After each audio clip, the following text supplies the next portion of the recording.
Hello. मैं प्रदीप कुमार आप सभी लोगों को क्लास 10th की केमिस्ट्री पढ़ाऊंगा, जिसमें कि आप सभी लोग अब पहला चैप्टर पढ़ रहे हैं, रासायनिक अपक्रियाएं। रासायनिक अपक्रियाओं के प्रकार में इस वीडियो में पढ़ेंगे पांचवा हेडिंग, क्योंकि रासायनिक अपक्रियाएं मुख्यतः पांच प्रकार की होती हैं। तो यह उभय अपघटन अपक्रियाएं पढ़ेंगे। उभय अपघटन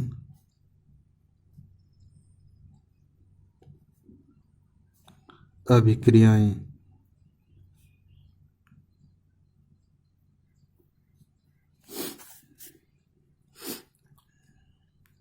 यह हो जाएगा डबल डिकम्पोजिशन रिएक्शन।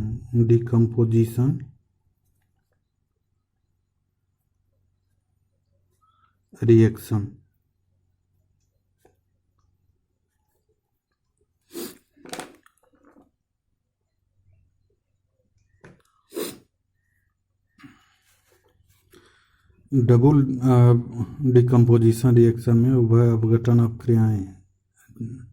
उभय मीन्स होता है कॉमन। कॉमन मतलब कि दो पदार्थ हो और दोनों पदार्थों में कुछ कॉमन हो, तो वह क्या होता है, उभय। यानी कि उभय अपघटन अपक्रियाओं में क्या होता है कि आयनों की अदला बदली होती है या स्थानांतरण होता है। आयनों का या अवयवों का क्या होता है, विनिमय होता है या स्थानांतरण होता है या अदला बदली कर सकते हैं। तो दो पदार्थों या तीन पदार्थों के मध्य आयनों की अदला बदली से या विनिमय से नए पदार्थों का निर्माण होता है। तो ऐसी अपक्रियाओं को क्या कहते हैं, उभय अपघटन अपक्रियाएं कहते हैं।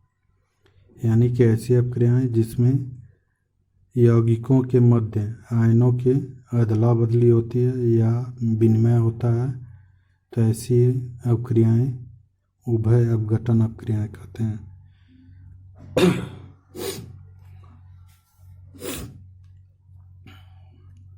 तो यहाँ पर अब होगा कि ऐसी अपक्रियाएं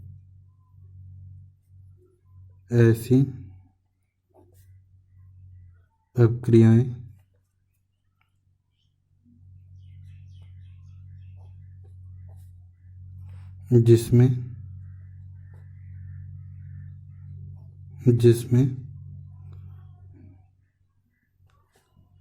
यौगिकों के मध्य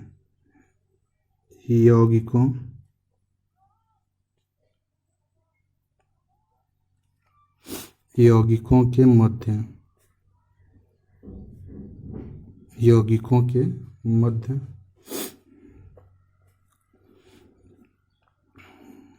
आयनों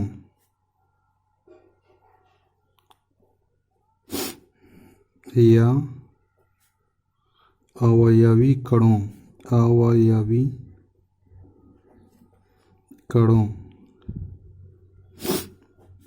की अदला बदली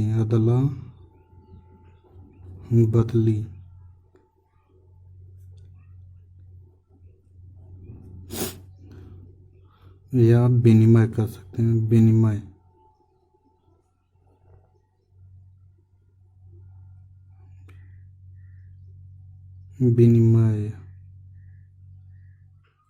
विनिमय होता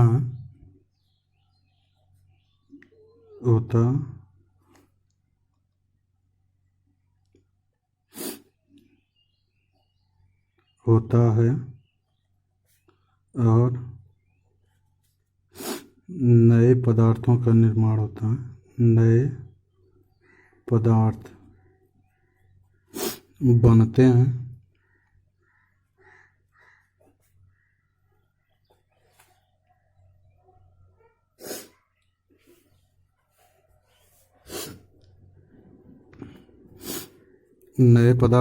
हैं उभय अपघटन अपक्रियाएं कहते हैं। उभय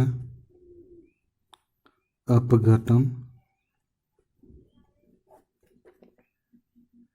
अभिक्रियाएं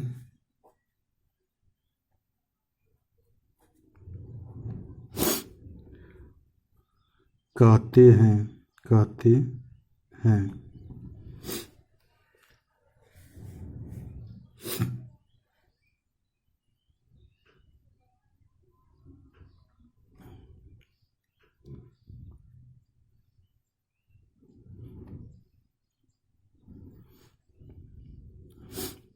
तो यहाँ पर उदाहरण के रूप में देखेंगे तो यहाँ पर हो जाएगा पहला BaCl2 प्लस Na2SO4 Na2SO4, तो यह बनेगा BaSO4 प्लस NaCl।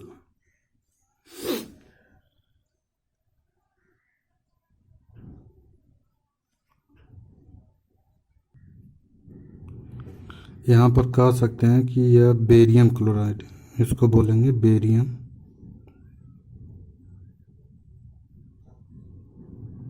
क्लोराइड।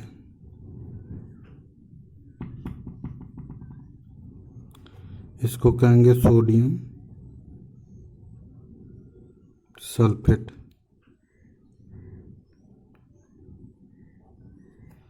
इसको कहेंगे बेरियम सल्फेट, बेरियम सल्फेट। इसको कहेंगे सोडियम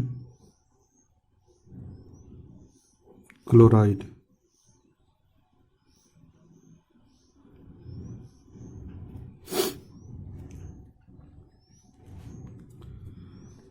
तो यहाँ पर अगर बेरियम क्लोराइड और सोडियम सल्फेट की अपक्रिया कराते हैं तो बेरियम क्लोराइड और सोडियम सल्फेट दोनों आपस में अपक्रिया करके यहाँ पे देख रहे हैं यह Cl Na के पास चला जाता है और यह SO4 यहाँ पर Ba के पास चला रहा है। यहाँ पर यह बनेगा Ba+2 और यह 2Cl माइनस, यह 2Na प्लस और यह SO4 डबल माइनस।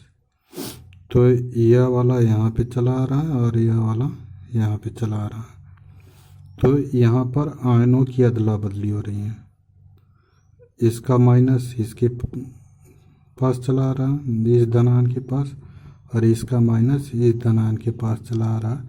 तो यहाँ पर आयनों की अदला बदली हो रही है। तो ऐसी अपक्रिया को क्या कहते हैं? उभय अपघटन अपक्रिया कहते हैं। तो यहाँ पर बेरियम क्लोराइड और सोडियम सल्फेट के मध्य आयनों की अदला बदली होकर ये बेरियम सल्फेट बनता है और सोडियम क्लोराइड, यहाँ पर बेरियम क्लोराइड रहेगा।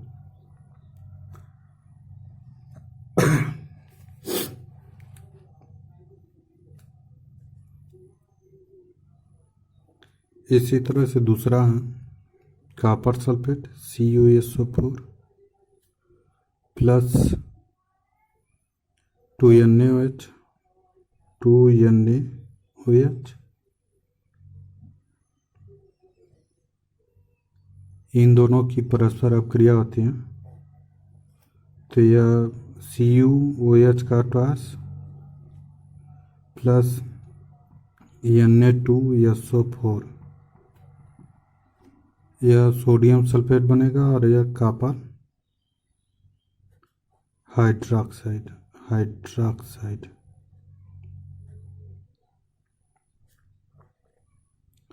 कॉपर हाइड्रोक्साइड बनेगा, सोडियम सल्फेट बनेगा। यहाँ पर यह सोडियम हाइड्रोक्साइड है, सोडियम हाइड्रोक्साइड।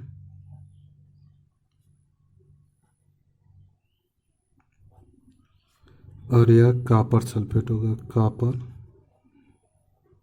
सल्फेट।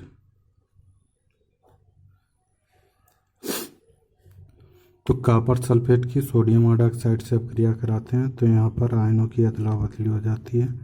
यह OH इसके पास चलाएगा और यह SO4 इसके पास चलाएगा, तो यह बन जाएगी Na2SO4 और यह COOH का प्लस, कॉपर हाइड्रोक्साइड बनाएगा और सोडियम सल्फेट बनाता है। तो इस प्रकार की अपक्रिया को क्या कहते हैं? उभय अपघटन अपक्रिया कहते हैं।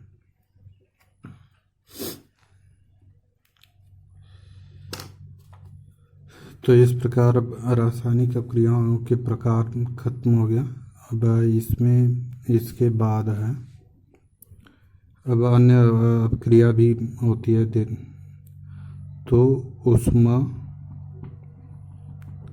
शोषी अपक्रिया, ऊष्मा शोषी अपक्रिया।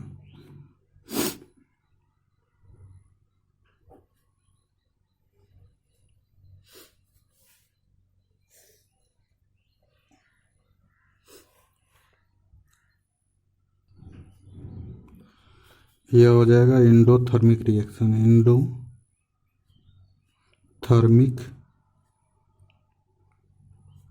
रिएक्शन,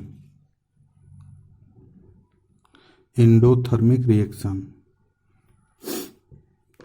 एंडोथर्मिक रिएक्शन क्या होता है? ऊष्मा शोषी, ऊष्मा शोषी कहा जाएगा। तो यहाँ पर ऊष्मा का शोषण करना, शोषी मतलब क्या होगा? शोषण करना या शोषित करना, यानी कि अवशोषित करना। तो यानी कि ऐसी अपक्रिया हो जो अपने अंदर ऊष्मा अवशोषित करती हो, तो ऐसी अपक्रिया को क्या कहते हैं? ऊष्मा क्षेपी अपक्रिया। यानी कि इसमें क्या होता है कि ऊष्मा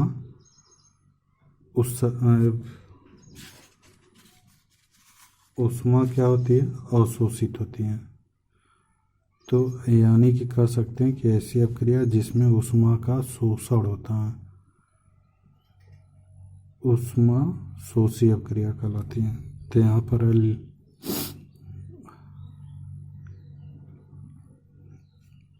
कह सकते हैं कि ऐसी अपक्रिया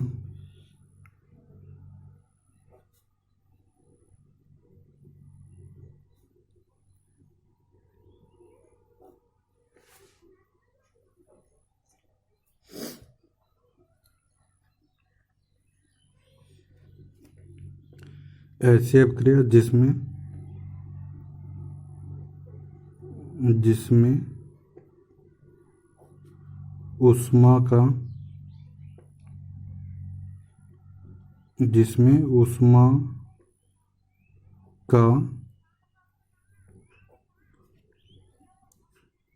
ऊष्मा का शोषण होता है, ऊष्मा का शोषण होता है, ऊष्मा शोषी अपक्रिया कहलाती है। ऊष्मा शोषी अभिक्रिया कहलाती है, अभिक्रिया कहलाती।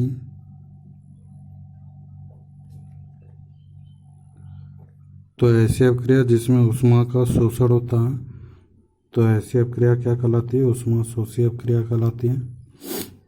तो यहाँ पर उदाहरण के रूप में देखेंगे तो यहाँ पर हो जाएगा N2 + O2,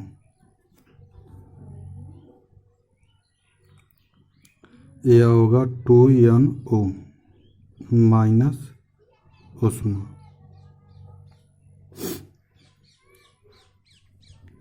माइनस ऊष्मा।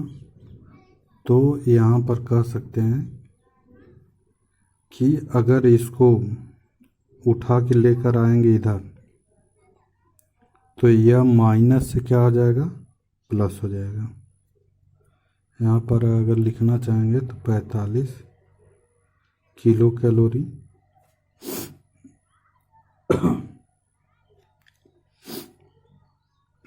तो अगर ऊष्मा को उठा के लाएंगे इधर, तो इधर माइनस में है, तो इधर क्या हो जाएगा? प्लस में हो जाएगा। तो प्लस का मतलब क्या हो रहा है? कि ऊष्मा जुड़ रहा है। तो ऊष्मा जुड़ रहा है मतलब कि ऊष्मा क्या हो रहा है? अवशोषित हो रहा है, अपने अंदर अवशोषित हो रहा है। तो ऐसी अभिक्रिया को क्या कहते हैं? ऊष्मा शोषी अभिक्रिया। तो यहाँ पर याद रखना होगा कि ऊष्मा शोषी अभिक्रिया में जो ऊष्मा होती है इधर इस साइड दाहिने साइड माइनस में होता है, अगर इधर लिखेंगे तो यह प्लस में लिखना होगा। तो यह नाइट्रोजन और ऑक्सीजन जब आप अभिक्रिया करता है तो बहुत ज़्यादा ऊष्मा अवशोषित करता है, तब जाकर 2NO बनता है। दूसरी अभिक्रिया होगी H2 + I2, यह बनेगा 2HI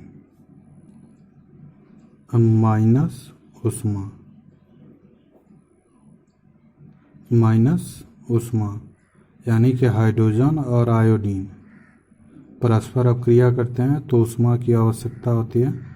तो यह क्या करता है? ऊष्मा को अवशोषित करता है, तब उसके बाद हाइड्रोजन आयोडाइड प्राप्त होता है।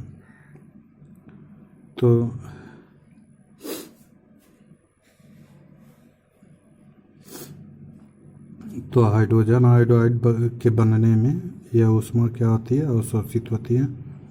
यानी कि इधर जब माइनस होगा तो अगर इधर लाएंगे तो यह क्या होगा? प्लस। प्लस का मतलब ऊष्मा क्या होगा? जुड़ेगा मतलब कि वह अपने अंदर अवशोषित करेगा। तो हाइड्रोजन और आयोडीन जब आप क्रिया करते हैं तो ऊष्मा की आवश्यकता होती है, तो इसलिए ऊष्मा अपने अंदर अवशोषित करता है, फिर उसके बाद ऊष्मा देता है।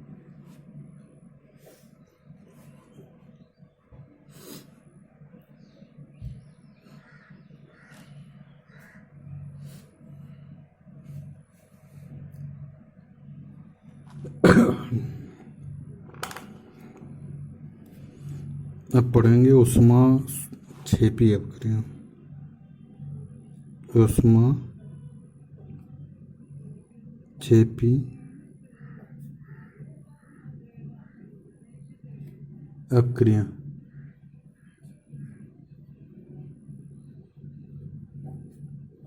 ऊष्मा क्षेपी अभिक्रिया यानी कि एक्ज़ोथर्मिक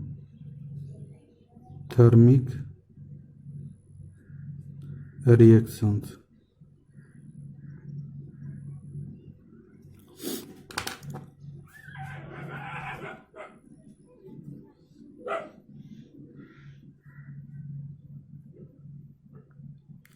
एक्ज़ोथर्मिक रिएक्शंस। तो एक्ज़ोथर्मिक रिएक्शन में क्या होता है? ऊष्मा क्षेपी अभिक्रिया में क्या होता है कि ऐसी अभिक्रिया होती है। सबसे पहले हेडिंग का मतलब समझ लेंगे। तो यहाँ पर सबसे पहले क्या होगा कि ऊष्मा और क्षेपी मीन्स होता है निकलना, और ऊष्मा का निकलना क्या हो सकता है कि ऊष्मा का मुक्त होना या निकलना क्या होगा? ऊष्मा क्षेपी होगा। तो यानी कि ऐसी अभिक्रिया जिसमें ऊष्मा स्वयं उत्सर्जित होती है या निकलती है, तो ऐसी अभिक्रिया को क्या कहते हैं? ऊष्मा क्षेपी अभिक्रिया कहते हैं। या ऐसी अभिक्रिया जिसके फलस्वरूप ऊष्मा क्या होती है? उत्पन्न होती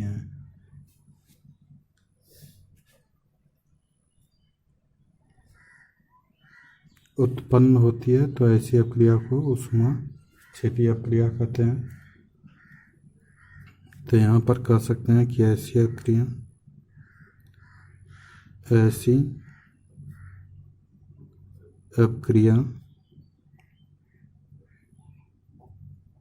जिसमें ऊष्मा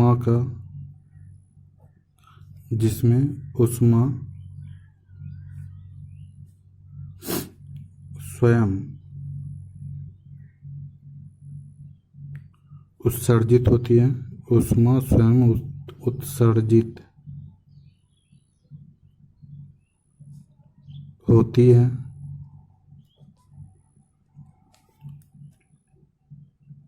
ऊष्मा क्षेपी अभिक्रिया कहलाती है, कहलाती है।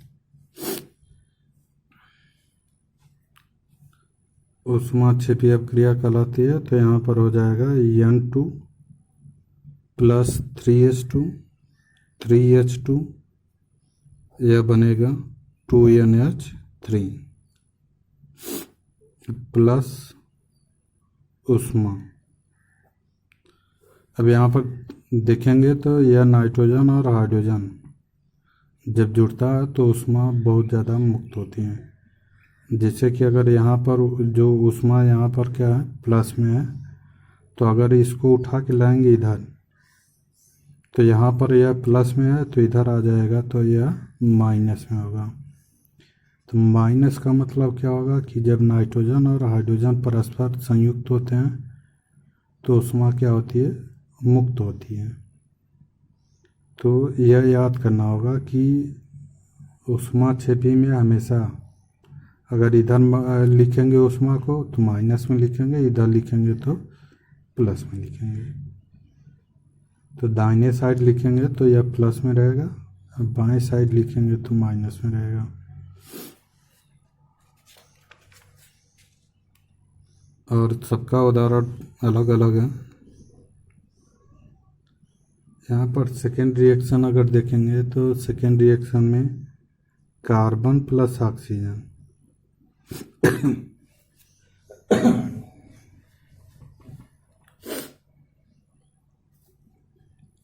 तो यह हो जाएगा CO2 प्लस ऊष्मा।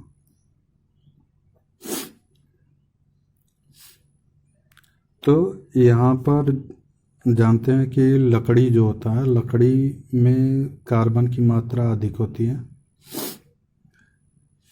तो जब लकड़ी को जलाया जाता है तो उससे ऊष्मा वो उत्सर्जित होती है, ऊष्मा निकलती है। तो यह कार्बन यानी कि लकड़ी को वायु की उपस्थिति में जलाते हैं तो यह कार्बन डाइऑक्साइड गैस निकलता है और ऊष्मा भी क्या होती है, निकलती है या मुक्त होती है। तो ऐसी अपक्रिया को क्या कहते हैं, ऊष्माक्षेपी अपक्रिया कहते हैं।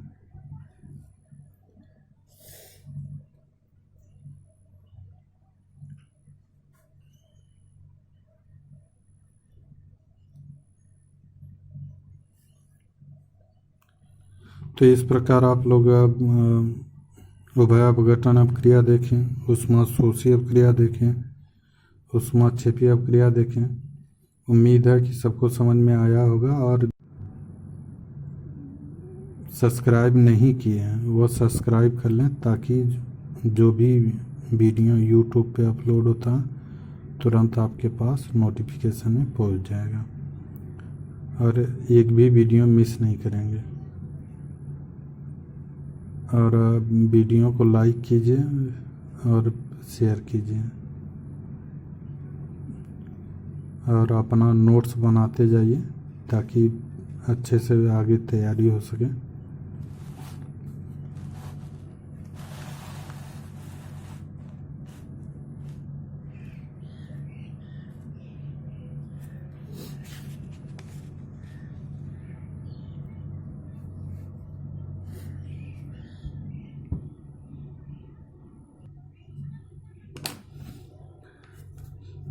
इसी क्रम में आगे बढ़ते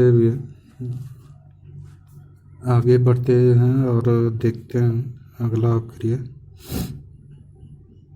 अगली अपक्रिया उत्क्रमणीय अपक्रिया है। उत्क्रमणीय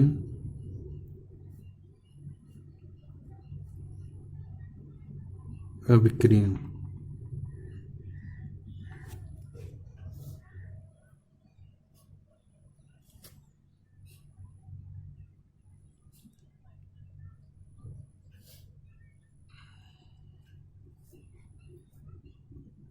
रिवर्सिबल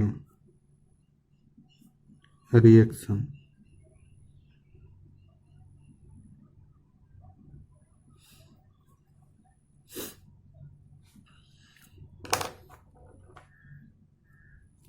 रिवर्सिबल रिएक्शन में देखेंगे तो रिवर्स मीन्स होता है उल्टा, उल्टा चलना, यानी कि जैसे जो गाड़ी होती है, गाड़ी को अगर रिवर्स में लेंगे तो वह पीछे आएगी, तो जो गाड़ी आगे गई है वो अब क्या होगा, पीछे आएगी। तो यानी कि गाड़ी क्या होगी, आगे भी जाती है और पीछे भी जाता है।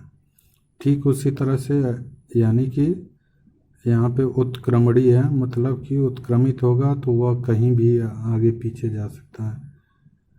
तो उत्क्रमणी मतलब यानी कि ऐसी अपक्रिया, सीधे सीधे कह सकते हैं कि ऐसी अपक्रिया जो अग्र और पश्च दोनों दिशा में होती है, यानी कि अग्र और पश्च दोनों दिशा में होती है, तो ऐसी अपक्रिया को क्या कहते हैं,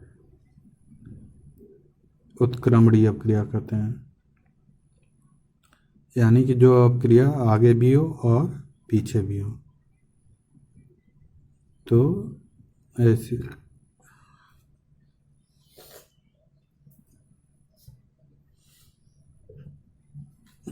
तो यहाँ पर कह सकते हैं कि ऐसी अपक्रिया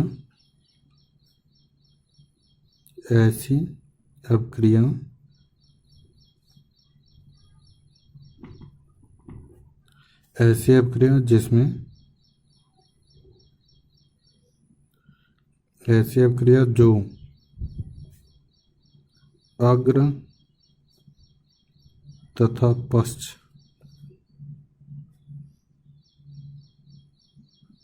अग्र तथा पश्च दोनों दिशाओं में होता है, दोनों दिशाओं में होता है,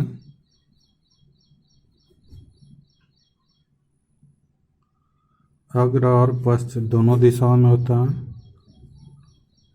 उत्क्रमणीय उत्क्रमणीय अपक्रिया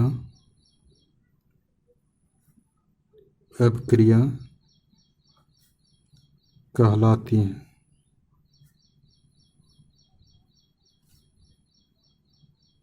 उत्क्रमणीय अपक्रिया कहलाती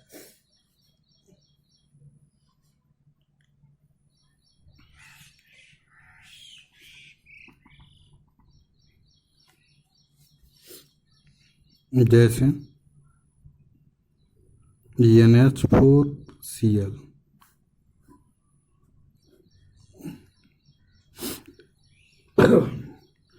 यहाँ पर बनेगा NH3 प्लस HCl, यह हाइड्रोजन क्लोराइड, और यह इसको कहेंगे अमोनिया गैस है, और यह हाइड्रोजन क्लोराइड है, हाइड्रोजन क्लोराइड है, और इसको कहेंगे नौसादर।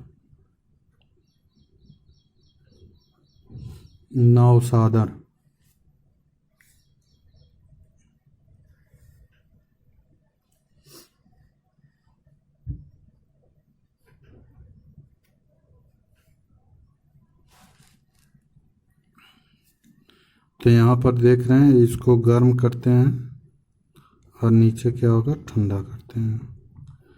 तो जो अमोनियम क्लोराइड को या नौसादर को गर्म किया जाता है, तो यह अमोनिया गैस और हाइड्रोजन क्लोराइड गैस में अपघटित हो जाता है और टूट जाता है, और पुनः इसको ठंडा कर देते हैं, इन दोनों को ठंडा कर देते हैं, तो यह पुनः नौसादर प्राप्त हो जाता है। तो यहाँ पर देख रहे हैं, यह अग्र और पश्च दोनों दिशाओं में हो रहा है, इसलिए ऐसी अपक्रिया को क्या कहते हैं, उत्क्रमणीय अपक्रिया कहते हैं।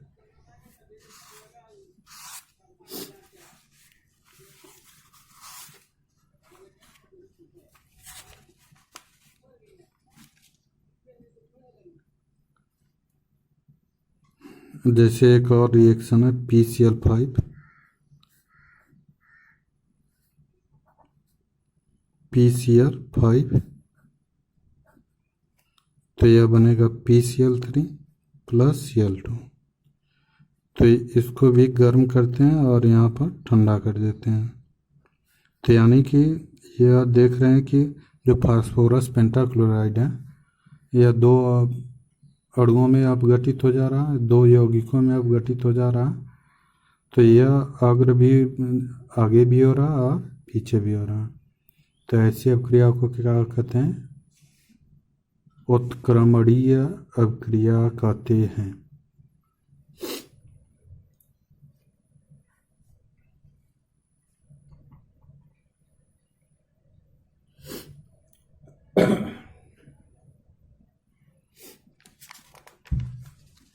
तो एक और देख लेते हैं, अनुत्क्रमणीय अपक्रिया। अनुत्क्रमणीय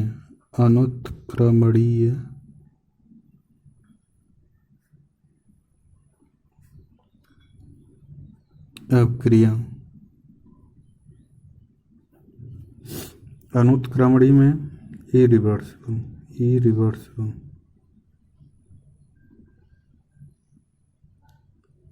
रिएक्शन।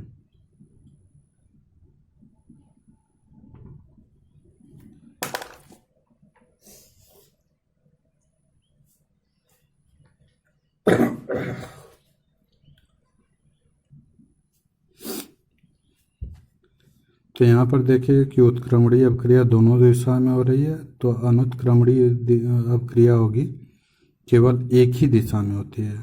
तो यानी कि ऐसी अपक्रिया जिसमें जो केवल एक ही दिशा में होती है, अग्र दिशा में होती है, तो ऐसी अपक्रिया को क्या कहते हैं?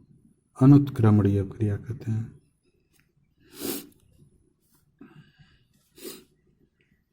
तो यहाँ पर कह सकते हैं कि ऐसी अपक्रिया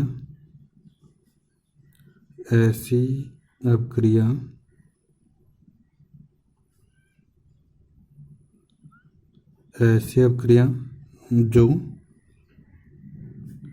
केवल एक ही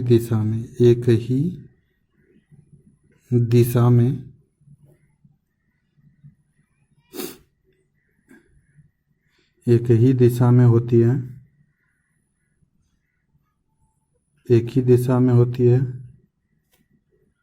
उत्क्रमणीय अपक्रिया कहलाती है। उत्क्रमणीय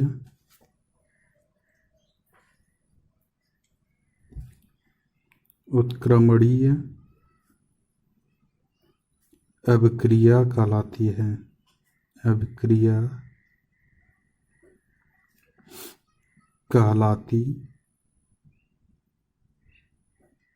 है।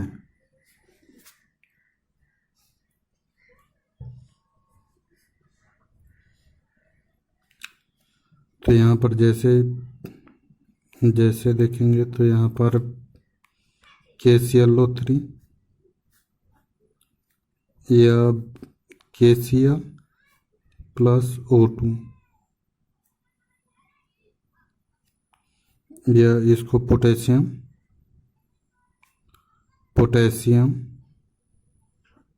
क्लोरेट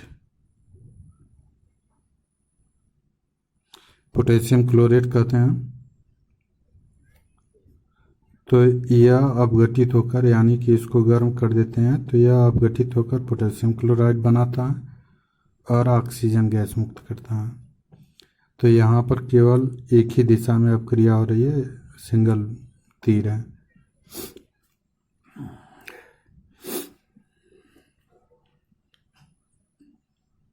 BaCl2 प्लस Na2SO4 यह बनेगा BaSO4 प्लस NaCl। तो यहाँ पर बेरियम क्लोराइड और सोडियम सल्फेट की अपक्रिया होती है, तो यह बेरियम सल्फेट प्राप्त होता है और सोडियम क्लोराइड प्राप्त होता है। यह भी केवल एक ही दिशा में हो रही है, तो ऐसी अपक्रिया को क्या कहते हैं? अनुत्क्रमणीय अपक्रिया कहते हैं।